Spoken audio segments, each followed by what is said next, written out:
Om Shanti. Good morning. साकार मुरली 27 नवंबर 2021।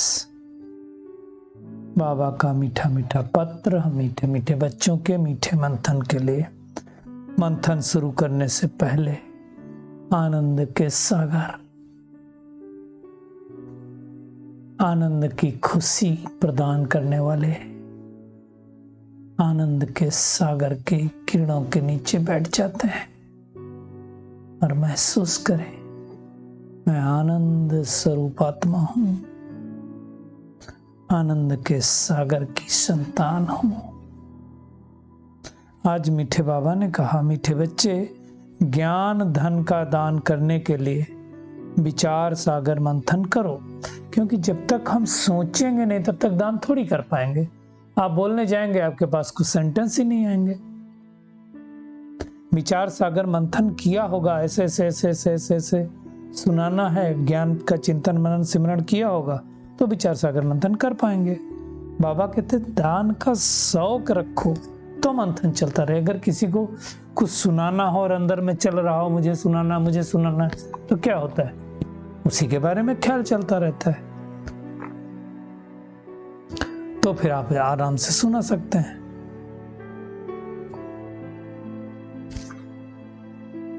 आज का प्रश्न है, ज्ञान मार्ग में सदा अपने को तंदुरुस्त रखने का साधन क्या है?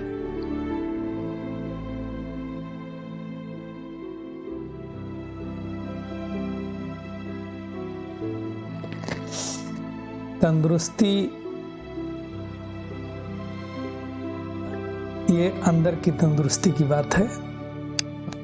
अंदर तंदुरुस्त होंगे तो बाहर हो ही जाते हैं। बाबा ने कहा सदा अपने आप को तंदुरुस्त रखने के लिए बाबा द्वारा जो भी ज्ञान घास मिलती है। ज्ञान घास क्या है? मुरली। हर रोज बाबा मुरली सुनाता है, उससे खाकर फिर उगारना चाहिए। उगारना मतलब जैसे उसका बार बार चिंतन मनन करना चाहिए। उगारना अर्थात मंथन करना चाहिए। जिन बच्चों को मंथन करने की अर्थात हजम करने की आदत है वो बीमार नहीं पड़ सकते, वे सदा तंदुरुस्त हैं। वो उनमें विकारों की बीमारी नहीं आ सकती। आप देखो, दुनिया में जैसे गाय होती, घास खाती तो उस टाइम तो खाती चली जाती, बाद में पागुर करती। पागुर ना करे तो सोचेंगे बीमार है। ऐसे हम मुरली का अगर चिंतन ना करें तो हम फिर मन से बीमार हो गए ना। तो हमें ज्ञान सुनना है। सुनने के बाद बाबा ने जो सुनाया उनके पॉइंट्स पर चिंतन मनन सिमरण करना है और फिर उस चिंतन मनन सिमरण करके अनेकों को सुनाना है, दान देना है। आज का गीत है, तू प्यार का सागर है।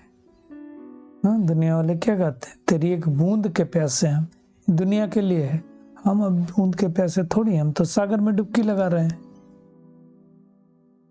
बाबा कहते बच्चों ने गीत सुना। जो दुनिया में मनुष्य आज गीत सुनाते हैं, समझते थोड़ी हैं कुछ। और जो कुछ पढ़ते आए सुनते आए उससे कल्याण नहीं हुआ है।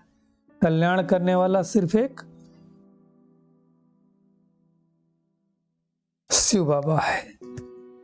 वही हमारा कल्याण करने के लिए आया हुआ है, कल्याण का रास्ता बता रहे हैं।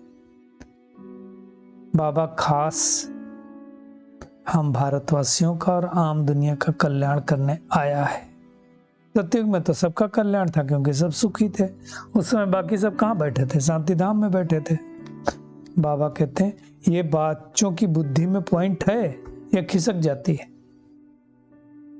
पूरी धारणा नहीं करेंगे तो बाबा कहते खिसक जाएगी। विचार सागर मंथन करते रहो। बाबा कहते आजकल जानवरों में भी कितना अकल है, मनुष्यों में उतना अकल नहीं है। घास खाने के बाद बाबा कहते उगारते हैं, तो तुमको भी ये भोजन मिलता है। मुरली क्या है? मुरली हमारा भोजन है।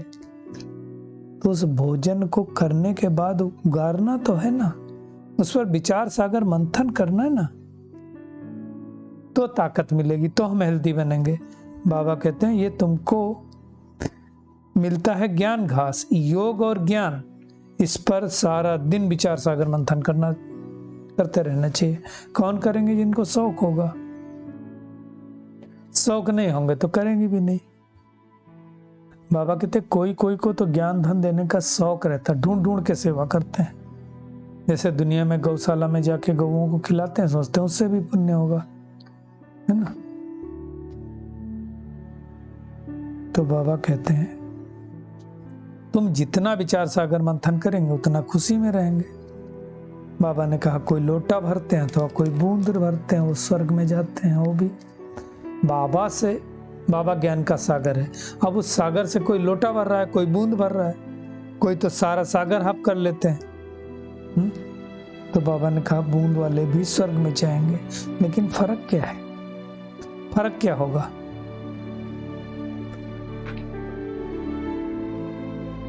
जो जितना हप करेंगे, जितना दूसरों का कल्याण करेंगे, उतना उच्च पद पाएंगे। ये फर्क है ना। जितना धारणा होगी उतना खुशी होगी। बाबा कहते कोई कोई तो रोज गंगा जल पीते हैं। सपोज गंगा के किनारे रहते हैं और पानी जल पीते हैं, तो गंगा जल रोज पीते हैं।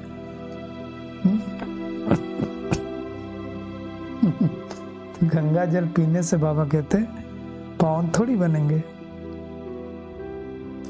बाबा ने कहा जिसके पास अथाह धन होता है उसको कितनी खुशी होती। तुम्हारे पास ज्ञान धन कितना अथाह है। वो लोग फिर कॉलेज, धर्मशाला, विद्यालय सब कुछ बनवाते हैं, है ना। और हमको मिला है 21 जन्मों का अविनाशी खजाना।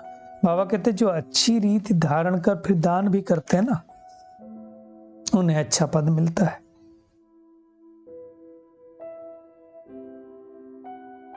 बाबा ने कहा कई बच्चे कहते हैं कि हम इस सर्विस में लग जाएं, प्रदर्शनी प्रोजेक्टर की सेवा करें, किसी को एक बूंद मिलेगी तो भी कल्याण हो जाएगा। बाबा कहते हैं ठीक है सर्विस करो, लेकिन सर्विस के साथ साथ गुण भी चाहिए। क्रोध भी नहीं होना चाहिए, उल्टा सुल्टा ख्याल नहीं होना चाहिए, विकारों की बीमारी नहीं होनी चाहिए, तंदुरुस्ती अच्छी होगी। अर्थात विकार जिसमें कम है वो तंदुरुस्त है। ये बाबा ने नहीं परिभाषा दी। जिसके अंदर विकार कम है वो तंदुरुस्त है, नहीं है तो संपूर्ण तंदुरुस्त है। ये समझने की बात है। जिनमें आसुरी स्वभाव हैं, बाबा ने कहा उनको कहा जाता है असुर। तो हमें तो दैवी स्वभाव धारण करने हैं, आसुरी स्वभाव की तरफ सोचना भी नहीं। रहना घर गृहस्थ व्यवहार में, लेकिन दैवी स्वभाव धारण करना है, आसुरी स्वभाव छोड़ना है। पवित्र बनकर मुक्ति, जीवन मुक्ति का वर्षा प्राप्त करना कितनी भारी प्राप्ति है। तो बाबा कहते तुम जानते हो कि मेले में बहुतों का कल्याण होता है, ईश्वर कल्याणकारी बताया गया ना। परंतु आज बाबा बार बार कह रहे हैं इसमें विचार सागर मंथन करना है। जो बातें बाबा अच्छी रीति से सुनाते हैं वो सुन करके धारण करनी है, और उल्टी सुल्टी कोई बातें सुनाए तो एक कान से सुनकर दूसरे से निकाल देना है।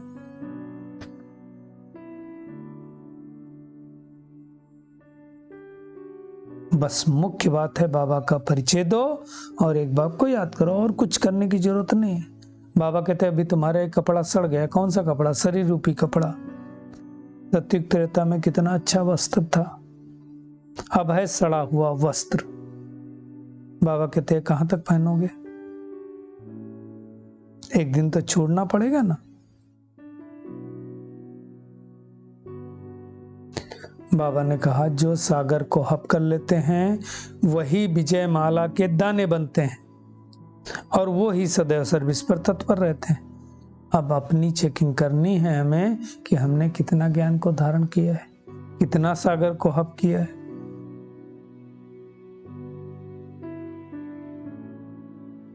चेकिंग करनी है अपनी। बाबा ने कहा ये बेहद का नाटक बना हुआ है। ब्रह्म में हम आत्माएं बिंदी रूप में रहती हैं, फिर यहाँ आते हैं धीरे धीरे पार्ट बजाने। कहाँ छोटी सी बिंदी, कहाँ इतना बड़ा शरीर, इसलिए इसको कुदरत कहा जाता है। दुनिया वाले तो सोचते हैं कि मून में भी दुनिया होगी, चंद्रमा पर भी दुनिया होगी। बाबा कहते तुम कहीं भी जाओ कुछ नहीं है। फिर भी ड्रामा में है तो बाबा कहते होगा ही।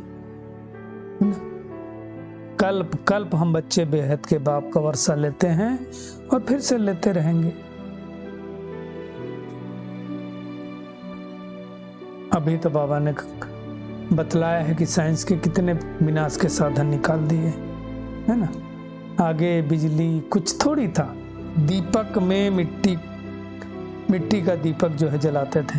तो पहले तो केरोसिन भी इतना नहीं मिलता था, सरसों का तेल डाल के जलाते थे। तो बाबा कहते हैं थोड़े में राजी मत हो जाओ, अच्छी रीत ज्ञान धारण करके ज्ञान को अपने अंदर आप करो, बाबा के ज्ञान को धारण कर लो, है ना। जितना जितना धारण करेंगे, सर्विस करेंगे, खुशी का पारा चढ़ता चला जाएगा। छुच्छी दुनिया है, ये तो जाने वाली, आज नहीं तो कल जाएगी, है ना। तो भगवान आया है हमें स्वर्गवासी बनाने के लिए, तो बहुत अच्छी तरह से इस पढ़ाई को पढ़ना है। दुनिया में कहते हैं द्रौपदी के पांव दबाए, पांव दबाने की बात नहीं है। बाबा कहते हैं भक्ति मार्ग में तुम भक्ति करते करते बहुत थक गए, अब मैं तुम्हारी थक दूर करने आया हूं। फिर कभी दुख नहीं देखेंगे। 3700-3800 साल तो कोई दुख होगा ही नहीं, कलयुग अंत में फिर से दुख देखेंगे। तो बाबा कहते हैं कि यहां दुनिया में जितने कर्म करते हैं, क्योंकि देह अभिमान बस करते हैं वो विकर्म होते हैं, और स्वर्ग में जो कर्म करते हैं वो कर्म होते हैं। तो बाबा ने कर्मों की गति बताई है हमें, तो अब इस समय हमें श्रेष्ठ कर्म करना है। बाबा कहते कोई बहुत अच्छे कर्म करते हैं, कोई है जिन्हें सर्विस की ही तात लगी रहती है ना। पूछते हैं बाबा हमारे में कोई खामी है क्या? नहीं, सर्विस तो जितनी कर सकें उतनी करेंगे। देखो बाबा क्या कह रहा है, तो हमें सर्विस पर तत्पर रहना। जितना सर्विस करेंगे, बहुतों को पैगाम देंगे, उतना खुशी का पारा चढ़ेगा। हम पैगंबर के बच्चे हैं, पैगंबर हैं, तो हमें अनेक आत्माओं को पैगाम देने का काम करना है। तो आज सारा दिन क्या करेंगे? एक तो जो भी बाबा सुनाते हैं, जो भी मुरली सुनते हैं, उस पर विचार सागर मंथन करना है। ज्ञान धारण करके अनेकों का ज्ञान धन का दान देना है। बहुतों का कल्याण करना है। उल्टी सुल्टी बातें एक कान से सुन के दूसरे से निकाल देनी। कोई आसुरी स्वभाव है उसे छोड़ देना है, और ज्ञान रूपी घास जो बाबा खिला रहा है उसको उगारते रहना है। आज का बाबा का वरदान है, सदा अपने पवित्र स्वरूप में स्थित रहे, गुण रूपी मोती चुगने वाले होली हंस भव। बाबा कहते आप होली हंसों का स्वरूप है पवित्र, और कर्तव्य है सदैव गुणों रूपी मोती चुगना। हंस कभी कंकड़ नहीं चुगता है, तो ऐसे हमें हंस बनना है। अवगुण रूपी कंकड़ कभी बुद्धि में स्वीकार न हो, लेकिन इस कर्तव्य को पालन करने के लिए सदैव बाबा की एक बात याद रखनी, क्या? ना बुरा सोचना है, ना बुरा सुनना है, ना बुरा देखना है, ना बुरा बोलना है, और ना बुरा करना है। 5 बातें याद रखनी। दुनिया में गांधी जी के 3 बंदर, बाबा कहते 5 हैं। जो इस आज्ञा को सदा स्मृति में रखते हैं, वे सदा सागर के किनारे पर रहते हैं। हंसों का ठिकाना कहाँ होता है? सागर के किनारे। तो ऐसे हमें होली हंस बनना है। स्लोगन है, चलते फिरते फरिश्ता स्वरूप में रहना, यही ब्रह्मा बाप की दिल पसंद गिफ्ट है। हाँ? बाबा को गिफ्ट देना है तो क्या करना है? चलते फिरते फरिश्ता बनना है। चलिए परमात्मा किरणों के नीचे बैठ जाते हैं, अनुभव करें मैं बहुत पावरफुल आत्मा हूँ, बहुत भाग्यवान आत्मा हूँ। ज्ञान घास को ग्रहण करके, विचार सागर मंथन करके इस ज्ञान को उगारने वाली मैं शक्तिशाली आत्मा हूँ। विचार सागर मंथन करके अनेक आत्माओं का कल्याण करने वाली आत्मा हूँ। अपनी कमी कमजोरियों को दूर करके सर्वगुण 16 कला संपन्न बनने वाली आत्मा हूं। ज्ञान और योग के द्वारा अपने आप को मैं तंदुरुस्त रखने वाली आत्मा हूं। मुझे स्वयं बाबा पढ़ाता है, इस नशे में स्थित रह करके अपना पुरुषार्थ तीव्र गति से करने वाली आत्मा हूं। अपने पवित्र स्वरूप में स्थित रह करके ज्ञान रूपी मोती, गुण रूपी मोती चुगने वाली मैं सच्चा सच्चा होली हंस आत्मा हूं। मुझे अब ना बुरा सोचना है, ना बुरा देखना है, ना बुरा सुनना है, ना बुरा बोलना है और ना बुरा करना है। चलते फिरते फरिश्ते स्वरूप का अभ्यास करना है। शुक्रिया मीठे प्यारे बाप दादा, शुक्रिया आप सभी का इस मीठे मंथन के लिए। ओम शांति।